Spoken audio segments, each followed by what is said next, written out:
আসসালামু আলাইকুম প্রিয় এভরিওয়ান, সবাইকে অনেক অনেক শুভেচ্ছা নিয়ে আজকে আমরা ঐতিহ্যবাহী জাহিদপুরের আলিম সমাজ নিয়ে এবং নবীদের উত্তরসূরি নিয়ে আমি কথা বলবো। সবাই দেশে বিদেশে শুনরা আমরা অহংকার গৌরব করি না, কিন্তু আমাদের যে সমাজে বর্তমান যে আলিম সমাজ চলে আসছেন, সবাই দেশে বিদেশে দেখতে পারবা, সবাই তাদের জন্য দোয়া করবা। আমরা যেন প্রজন্মে আবারও জাহিদপুর এক এলাকার আমরা আলিম সমাজ দেখতে চাই এবং ওয়াজ মাহফিল দেখতে চাই।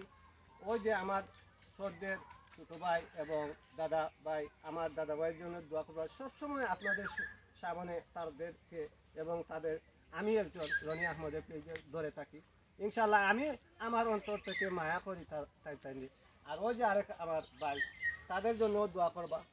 আর আপনাদের যে মানে টাইটেল আছে মানে কত আর ফোরডা ওয়ার্তা শুনে সবার কাছে দোয়া চাইলাম সবাইকে। বলো। আসসালামু আলাইকুম। আমি মোটাওয়াসিতে পড়ি, আমার জন্য দোয়া করবেন, আমি যেন বড় আলম হতে পারি। আর কিছুটাই বুঝতে পারি যে ফলে করে একদিন দূরে খেতে পারি, সবাই দোয়া করবেন। আসসালামু আলাইকুম।